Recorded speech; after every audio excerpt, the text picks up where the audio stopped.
శయ్యాగారపు కీల అంటే మనం జీవాత్మ అని పరమాత్మ శుద్ధి చేసుకుని వెళ్ళాలట.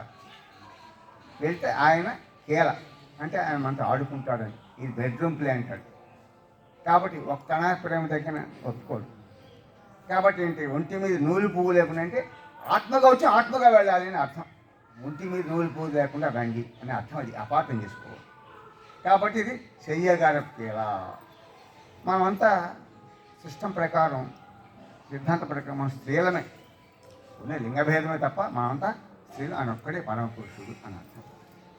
సో ఇక తర్వాత ఆయన ప్రచ్ఛన్న వేషధారి, కుహనా రూపం అనే పాట కూడా. కుహనా రూపం అంటే ఏమిటంటే బయట ఒక రూపం, కింద ఒక రూపం. ఇప్పుడు కుహనా పాలిటిక్స్ అంటారు. అంటే ఏమిటి, పైకి తీగ మాట్లాడు, లోపల దర్శనం.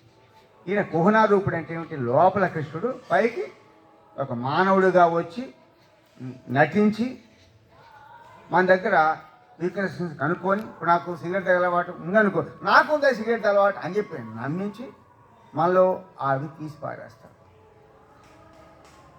అయితే ఒకటి, ఏ యోగ సాధనలు పని లేదంట రఘునాథ నామం చేస్తే.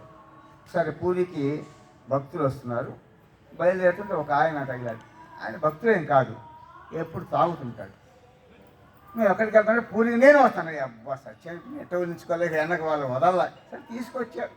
తీసుకొచ్చిన తర్వాత ప్రభువుతున్నారు ఈ భక్తులు, మేము ఒక విచిత్ర మనిషిని తీసుకొచ్చామన్నారు. సంకలం అది పెట్టుకుని బయలుదేరాడు. సరే ప్రభు ప్రేమికుడు ఏమనలేదు. సరే అక్కడ భోజనాలు జరుగుతుంటే గ్లాసులు కొరవైంది. కొరవైతే చేతితో నీళ్ళు పోస్తే చేయి కారుతా ఉంది, నీళ్ళు లేవు. ఈ తాగుపోతే ఏం చేశాడంటే తన సీసా కడిగి నీళ్లు తెస్తున్నాడు పోయటానికి. భక్తులు ఇప్పుడు వాపోతున్నాడు. అలా సేవ చేసిన తర్వాత తాగుడు పోయిందండి, విశ్లేషాడు ఆ బాటిల్ని. పూరి యొక్క వేసి అసుకలో పడి పోయింది.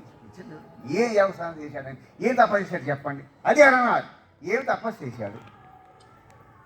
వీక్నెస్ వదిలేయటం ఏంటి, భక్తులు మారిపోవటం ఏంటి. మళ్ళా పూరికి మరుసటి సంవత్సరం వచ్చిన తర్వాత సముద్రంలో కూర్చొని తవ్వుతుంటే ఈ సీసా కనపడింది. మళ్ళా బిగించి అయిపోయాడు. అది ఒకసారి దెయ్యాన్ని పాల్గొనరాబో, దాంతో నీకేం పని అన్నాడు. క్షమించబడు, కళ్ళనీటి వెలిపిస్తే ఇసిరేశాడు. ఒకసారి దెయ్యాన్ని పాల్గొలేవు, నీకేం పని దాంతో, ఒకే మొక్క వాడాడు అంతే. అందుకని ఏమి చేశాడు చెప్పండి, అదేంటి ప్రభు యొక్క ప్రేమ. ఏమి చేశాడని భక్తుడిగా మారిపోయాడు. అది హరణాది, అది హరణాది.